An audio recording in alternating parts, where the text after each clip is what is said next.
आदमी जो टिकट कटाता था उसको 40 दिन का क्वारंटीन में रहना पड़ता था।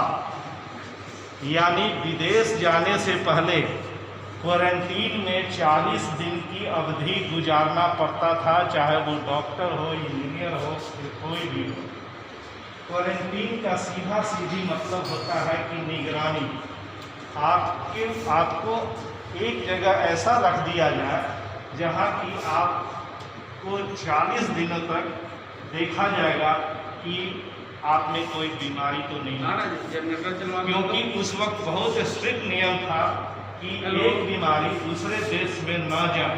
विदेश जा रहे हैं तो बहुत सा जांच पड़ताल होता है, क्लियरेंस होने के बाद ही जाता है, लेकिन अब वो क्वारंटीन से महामारी का जब वक्त आएगा, जैसे आप अभी कोरोना का महामारी, एक समय था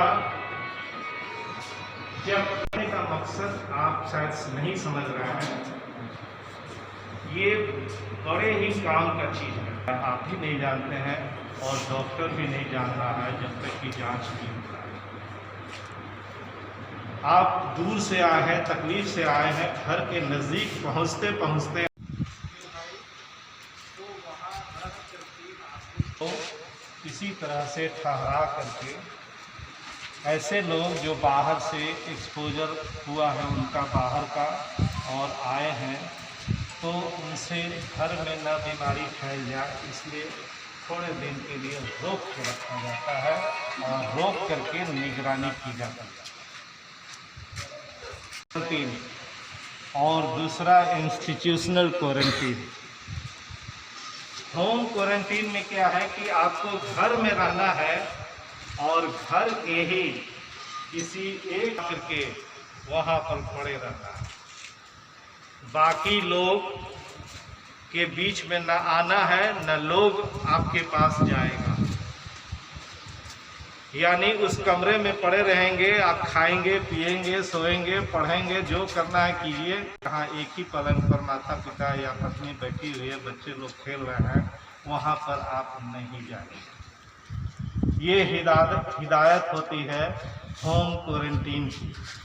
और आने वाले वक्त में पूरे वर्ल्ड में ये डिसीजन हो रहा है कि चूँकि ये प्रक्रिया कब तक ख़त्म होगा, इंडिया से सितंबर के बारे में सस्पेक्टेड है कि सितंबर तक में ठीक हो जाएगा। अपनी धर्मपत्नी को, अपने माता पिता को ये बीमारी न दे सके, इसीलिए आपको रखा गया है। इसलिए आप समझ लीजिए कि यहाँ अगर रखा जा रहा है तो ये आपके ही भलाई के लिए है। आपका भी सुरक्षा देखना है और आपके परिवार वालों का भी सुरक्षा देखना है। यहाँ पर जब रहिएगा तो क्वारंटीन सेंटर में रहिएगा और क्वारंटीन पर बहुत तरह के नियम लागू होते हैं, खासकर आपदा एक्ट लगता है। तो आपको यहाँ ढंग से रहना है और डिसिप्लिन रहना है। कुछ चीज़ें आपको बता देते हैं कि कोरोना जो है 2-3 चीज़ों से ज़्यादा बढ़ता है।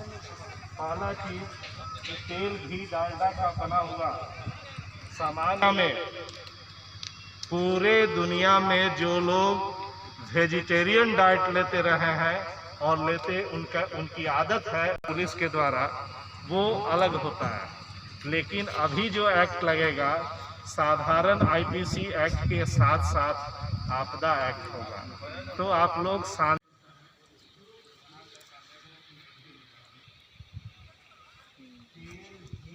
उन लोगों में कोरोना बहुत तेजी से शरीर में बढ़ता है और जो लोग वेजिटेरियन हैं यानी कि शाकाहारी हैं, उन लोगों में कोरोना नहीं बढ़ता है। इसका प्रूफ बताते हैं।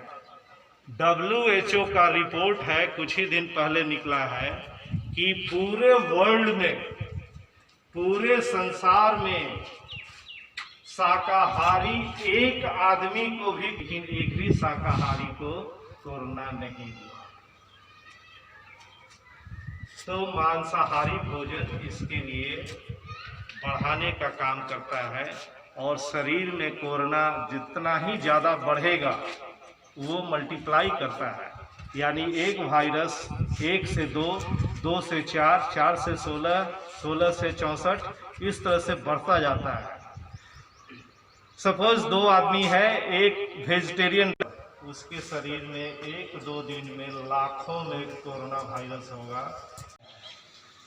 इतना लंबा समय गुजार लिए, कितने लोग 30, 40, 50 वर्ष के हो गए, इतना लंबा अवधि जीवन का जिए हैं। 10-15 दिन जाने में क्या जाएगा। दुर्गा पाठ करता है लोग, 9-9 दिन भूखे रह जाता है, फल फूल पर खा के रह जाता है। यहाँ पर सादा भोजन कर करके 10 दिन गुजारना पड़ा तो क्या गुनाह है। और इसके बाद जब तुम जाओगे घर, आप घर जाइएगा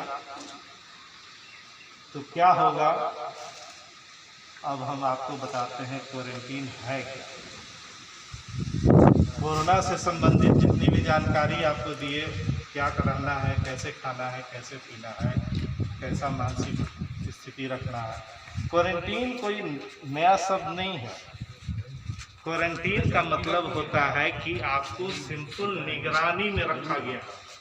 आप यहाँ हैं, आपको हम दूर से देख रहे हैं, आपको कोई तकलीफ नहीं हो रहा है, बस यही निगरानी करना है। कोई ऐसा जरूरत नहीं है कि आपको रोज सुबह शाम ब्लड प्रेशर नपाए, पेशाब का जांच हो, खून का जांच हो, ECG हो, स्कैन हो, ये सब कुछ की जरूरत नहीं है। ये तो वायरल इन्फेक्शन है। कोरोना जो है 80% तक किसी में शरीर में घुसता है तो उसका कुछ भी बाल बांका नहीं कर पाता है। 80%, 100 आदमी में 80% के शरीर में इतनी ताकत है कि कोरोना से उसका कोई नुकसान नहीं होगा।